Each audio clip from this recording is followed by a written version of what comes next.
So it's a great pleasure to introduce our opening speaker today. Beverley Fehr is a professor in the Department of Psychology at the University of Winnipeg.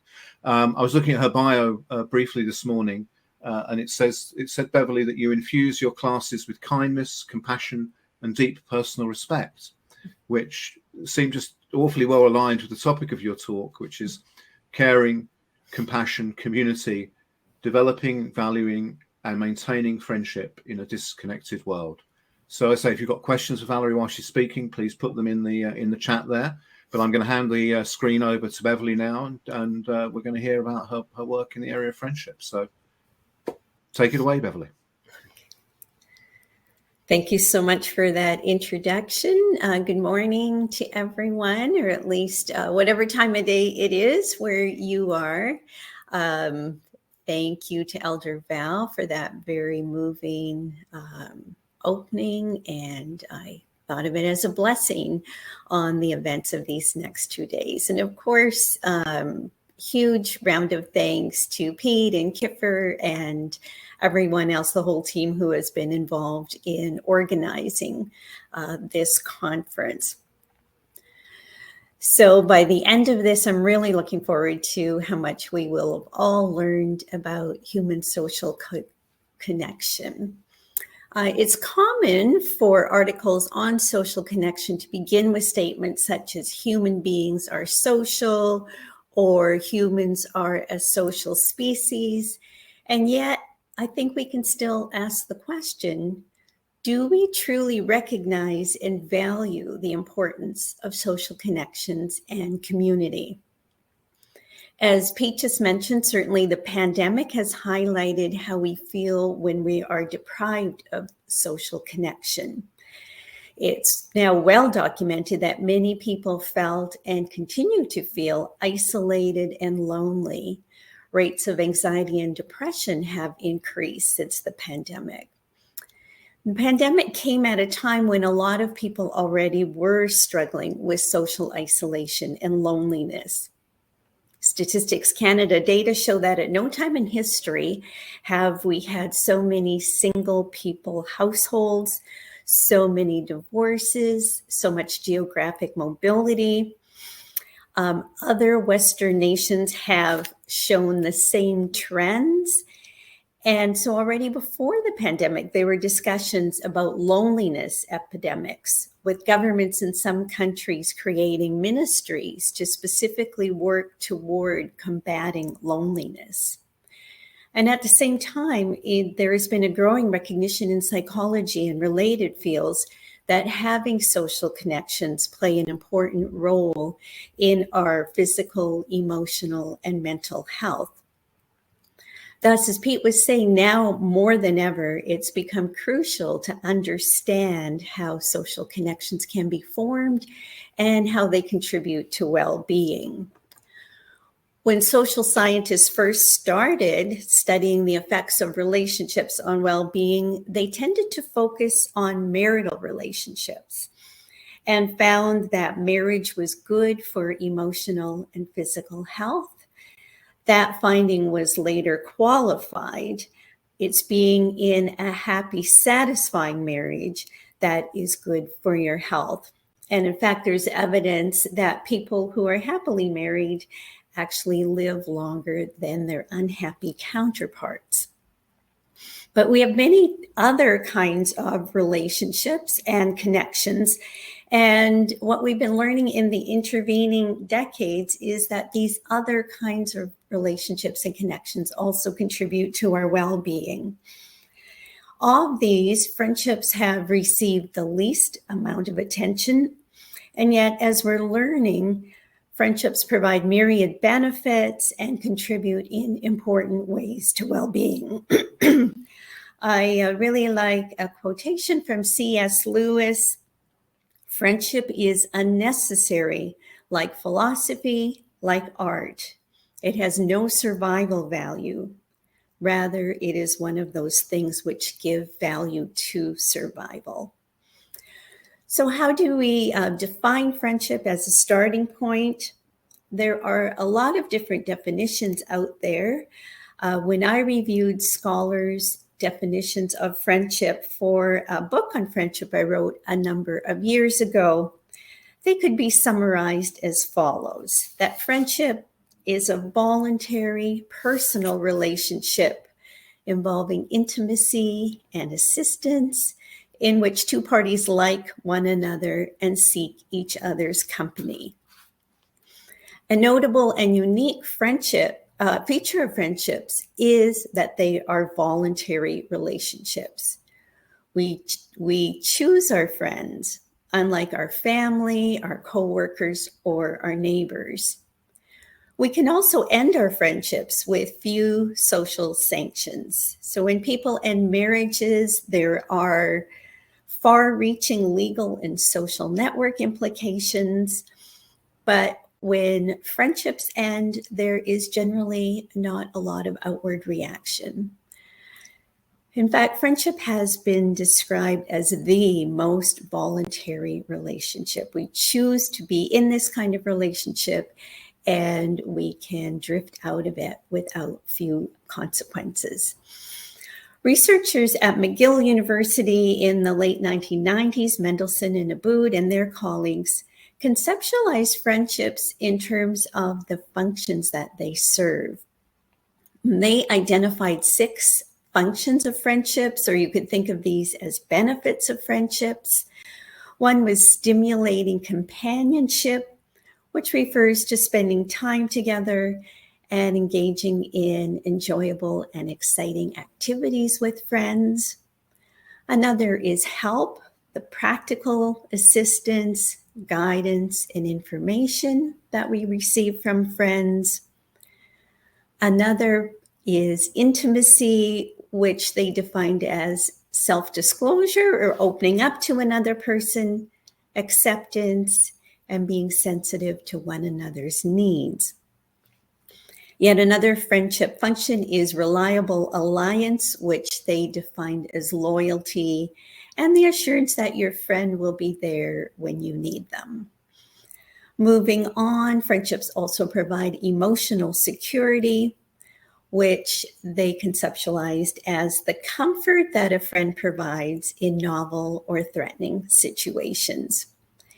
And finally, they suggested that friendships also provide self-validation, which refers to our friends encouraging, reassuring, and helping us maintain a positive self-image. And that last function hasn't been looked at that much generally in the friendship research, but I do think it's important to recognize that friends also help us in maintaining a positive view of ourselves. These researchers at McGill developed scales to measure the extent to which each of those 6 friendship functions are present in a given relationship. And they have found that when those friendship functions are present in a friendship, when you can count on your friend to support you, help you, listen to you, validate you, you report more positive emotions and greater satisfaction with that friendship.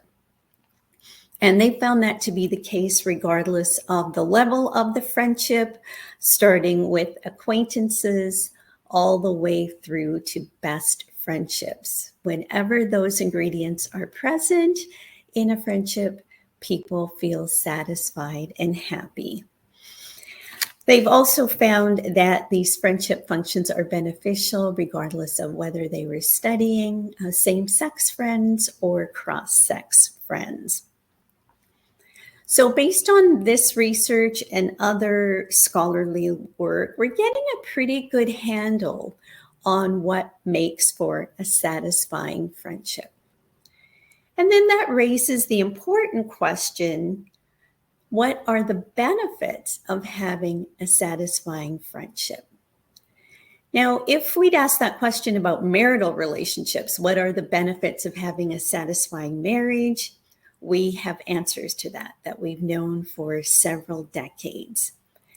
However, it hasn't been until relatively recently that scholars have begun to examine, well, what are the benefits to having close, satisfying friendships. In most of the research I've seen, the link between how satisfied you are in your friendships and general well-being are measured with either the life satisfaction scale, which is a simple 5-item scale with items such as I'm satisfied with my life. So you rate the extent to which you agree with that statement. The other scale that's commonly used in this research is the subjective well-being scale. And that scale measures the extent to which you have frequent pleasant emotions, infrequent bad moods, and generally are satisfied with your life.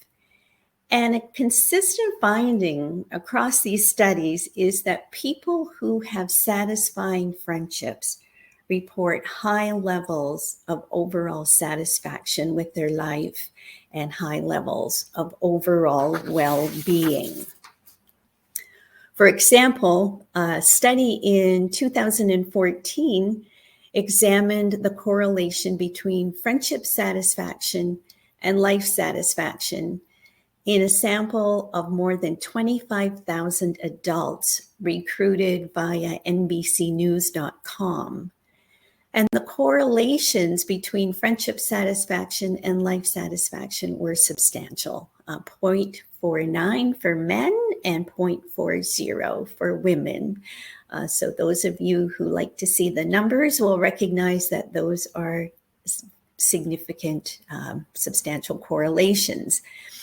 And importantly, these correlations remain significant even when the researchers took into account many other variables, such as your age, your socioeconomic status, job satisfaction, your health status.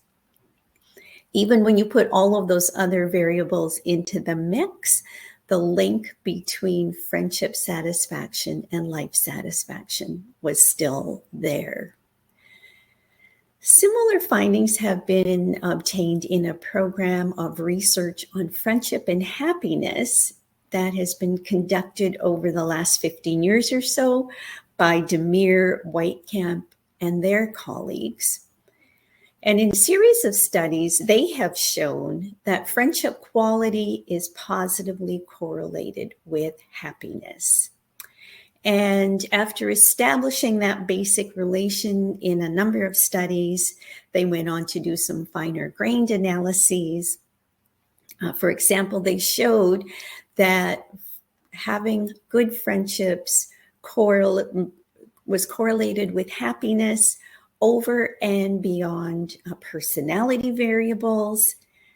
They also found that when they compared your best friendships, your first closest friend, and your second closest friend, the strongest predictor of happiness was the quality of your best friendship. So all of these friendships contributed to happiness, but the strongest predictor was the best friend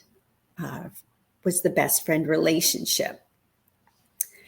There's also mounting evidence that having friendships, particularly close, satisfying friendships, predicts our physical and mental health. And in this area of research, I find the longitudinal studies to be especially compelling. In 2015, Carmichael and colleagues showed that the quantity and the quality of social interactions at ages 20 and 30 predicted positive psychological outcomes at age 50. And the kind of outcomes they looked at were measures of loneliness, depression, and well-being. So the kinds of relationships that you had at age 20 and at age 30 could forecast outcomes for you 20 and 30 years down the road, which I think is really remarkable. Other researchers have found that larger friendship networks are generally associated with physical and mental health.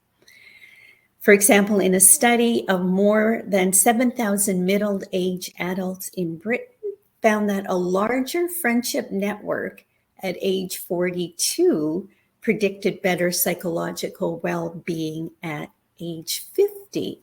So again, finding that friendships at a particular point in our lives can have downstream consequences decades later.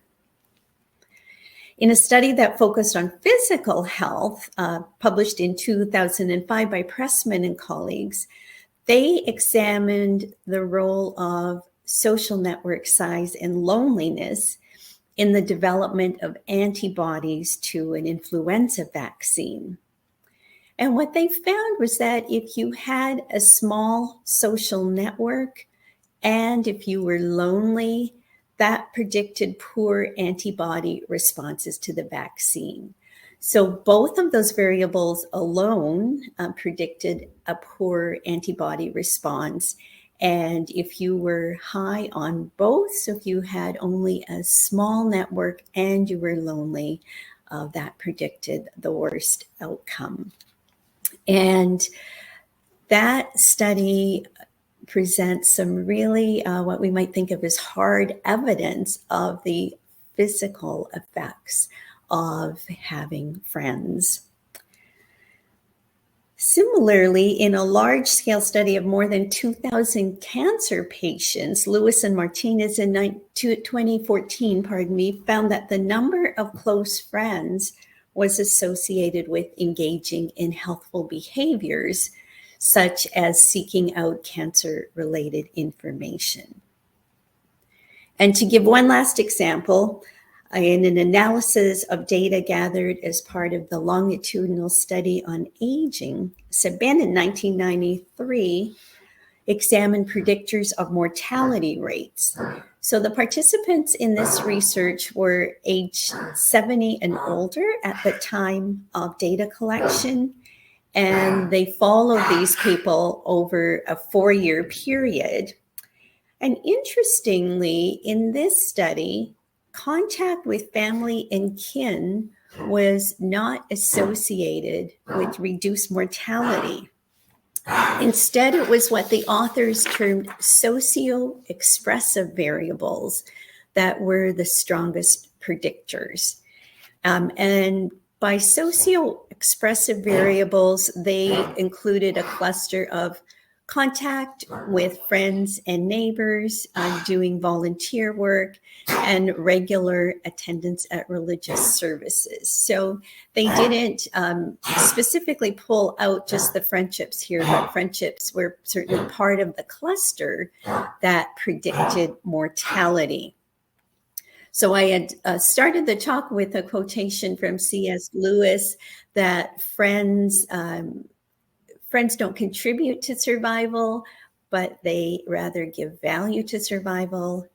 I would say that this research is suggesting that friends do also contribute to survival.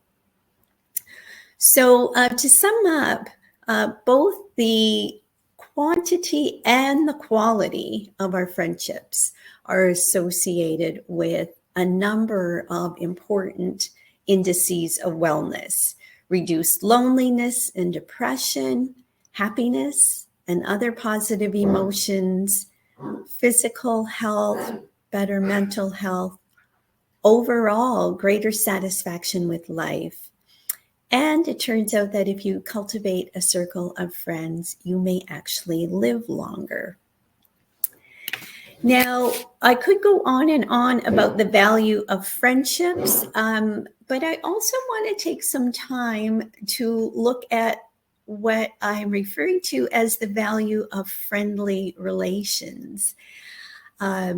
Pete mentioned briefly in his opening remarks about the value of having a conversation with a stranger and spreading positivity. And that is something that social psychologists are beginning to become quite interested in as well. So it requires an investment to form lasting friendships, to form close friendships. And that's not to say that along the way, we can't benefit from friendly relations with those we meet. As I said, in psychology, we're just beginning to learn about the benefits of forming other kinds of connections as well. And more specifically, I'm referring now to connections with strangers and acquaintances. And the term that's being used in my field now is a minor sociability path to connection and belonging. This is important for many reasons. As I already mentioned, friendships take time to form and cultivate, but strangers and acquaintances are all around us.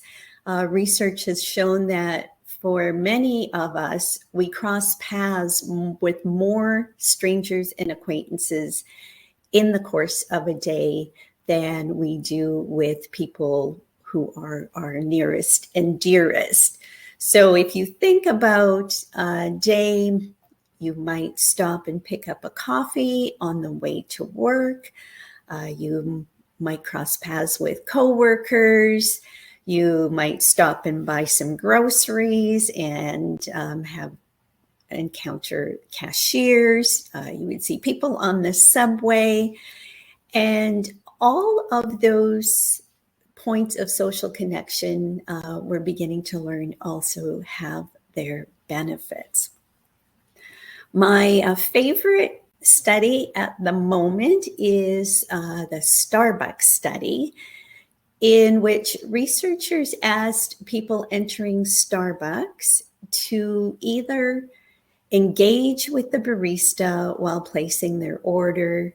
They were asked to have a genuine interaction where you would have a friendly chat and smile at the barista. Other people who are entering Starbucks were told to just place their coffee order in an efficient manner.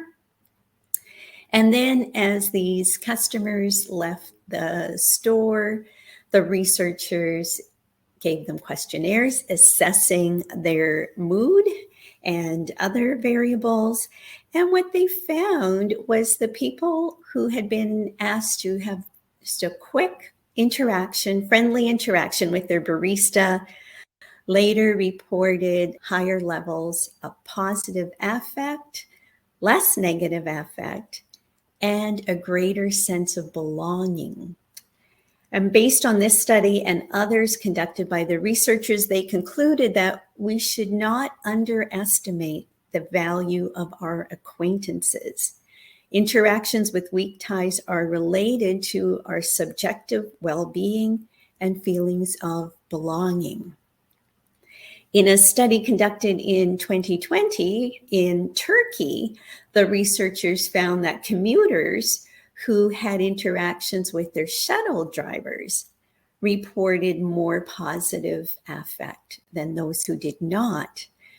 And then when the researchers conducted an experiment in which they specifically asked some of the commuters to have an interaction with their shuttle drivers, and others were asked just to sit on the bus as usual, they found that those who had been asked to have an interaction with the shuttle driver also reported more positive affect.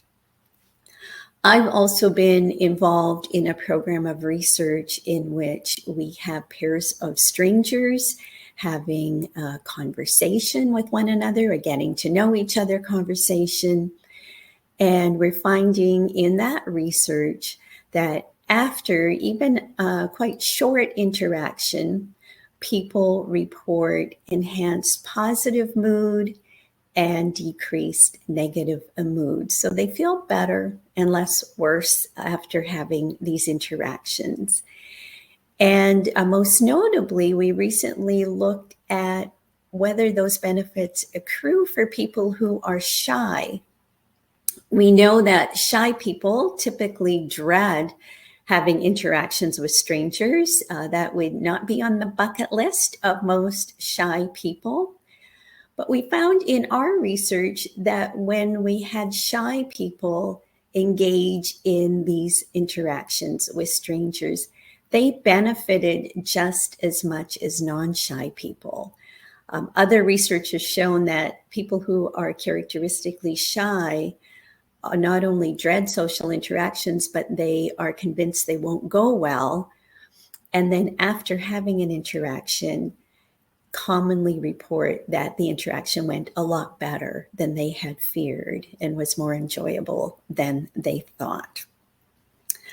I recently read a book by Bell Hooks titled All About Love. That book was published in 2001. And there was a sentence in that book that really stood out for me. Just by speaking to a stranger, acknowledging their presence on the planet, we make a connection. And finally, just on Friday, I received in my inbox the results of a poll in which 2,000 British adults were asked about the impact of a smile from a stranger. 75% of the respondents agreed that a simple smile from a stranger brightened their day. More than half of the respondents reported that a smile from a stranger made them feel happier. More than a quarter said that receiving a smile was worth more than receiving a gift or receiving praise at work. Many of the people who participated in the survey also reported that receiving a smile inspired them to pass on positivity to other people. The spokesperson for the polling company said that we believe that positive energy can start with the smallest gesture, such as a smile or an act of kindness from a stranger, which all help spread positivity from one person to another.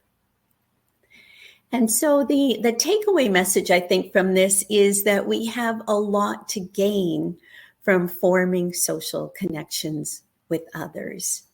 We heap huge benefits from friendships, especially our closest friendships. Given its voluntary nature, this is a kind of relationship that is easy to neglect and easy to take for granted.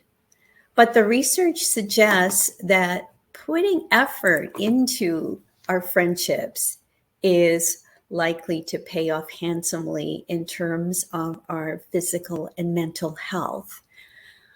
When people are asked about reasons why a friendship slipped away, the number one reason seems to be just didn't find the time, or I didn't make the effort to stay in contact. So other relationships in our lives can easily rise to the fore and take precedence over our friendships. And the research would show, though, that we'd be wise to invest our time and energy to set aside that time to pursue those bonds. And although it may seem trivial to briefly chat with the person who's pouring your coffee or smiling at the driver on the bus, the research is suggesting by doing so, you are making the world a better place for yourself and for those whose paths you cross. And I just want to end having focused on all the benefits of friendships. I had hoped to end on that cheerful note, the benefits of friendships and acquaintanceships. But I feel that it's important to also acknowledge that for some people, there are more challenges to forming friendships than other people. We are learning a lot more in the friendship literature about the challenges faced by people who are in a minority position in terms of their race or their gender, or are in some other way marginalized. For example, there's recent research showing that for people who are sexually and gender diverse, working in a heteronormative environment, friendship opportunities may be restricted. Similarly, people who are members of visible minority groups may be written off as potential friends in settings that are dominated by the white majority. And on the other hand, there is increasing and solid research showing that living and working with diverse populations facilitates the development of friendships between members of different groups. The strongest barrier to forming friendships with other groups is that we have a tendency to flock together with people who are just like us. The strongest and most consistent finding in the friendship literature is that our friendships networks are populated with people who are like us in terms of age, race or ethnicity, sexual or gender identity, social class, education level, and so on. And this is a mixed blessing. There's no doubt that it's gratifying to spend time with people with whom we have things in common and people who share our worldview. Members of marginalized communities, people who are sexual or racial minorities, are especially drawn to those who share their identity and who can understand and relate to their experiences of discrimination. So these friendships with others, similar others, provide a sense of belonging and support. The downside is that we all, regardless of whether we are in a majority or minority position, is that we miss out on benefits of having diverse friends. Recent research is showing that friendship diversity not only reduces prejudice, but has a number of surprising benefits. And these include more creative thinking, greater comfort in interacting with a diverse range of people, and a broader perspective on oneself and on the world, to name a few. Studies conducted in the workplace are showing that work teams that are diverse generate better solutions to problems. Excuse me, than teams in which people are all similar. And for members of the dominant majority, diverse friendships can bring awareness of their privilege and motivate social action. And once we form friendships with members of groups other than our own, we need to take some actions to strengthen and maintain those connections. Friendships grow closer as people begin to reveal increasingly personal information about themselves. There's vulnerability in opening up to another person. Trust is established when our disclosures are mutual and reciprocal and gradually increase in intimacy. Members of visible minority groups may not have the opportunity to even get to this stage with members of the dominant majority. They may be already written off as potential friendship candidates. Those whose identity is sexual or gender diverse, their identity may be less apparent, but these people face the sometimes agonizing decision of whether and when to disclose their gender or sexual identity. Research also has documented asymmetries in disclosures, such that members of the heterosexual majority feel free to talk about their families and their relationships, but aren't comfortable receiving these kinds of disclosures from sexual minority members. So there are universals to the process of making and keeping friends. Friendships are developed when people have extended contact with one another, and through that contact, we'll often discover that they share important similarities.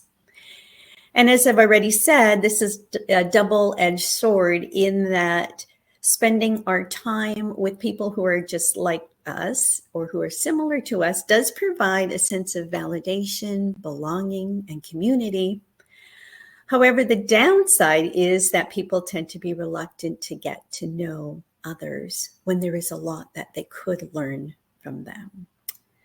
Keeping and deepening friendships involves opening up to another person. And for members of stigmatized groups, this process is more costly in terms of vulnerability and possible rejection from members of the dominant majority.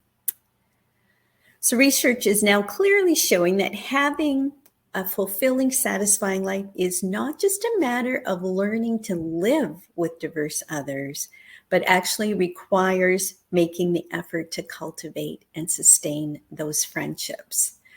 So in closing, I think the message from the research is that friendships contribute in very important ways to our well-being, our physical, emotional, mental well-being. Some friendships take a little more effort to form than others. We are motivated to stay close to home and form our bonds with people who are just like us. But the research is showing that there are additional benefits that accrue when we broaden the circle, open it up to people who aren't the same as us. And then I think the other bottom line is just to remember that we can shine a light on the paths of people we see every day, strangers and acquaintances, by a friendly chat, a friendly smile, and that indeed does have the power to make the world a better place. Thank you so much for listening. Thank you so much, Beverley. That was great. Some really, fantastic stats, but also some really good pointers on how to proceed in terms of making friends, and also a real kind of subtlety around the gradations of relationships.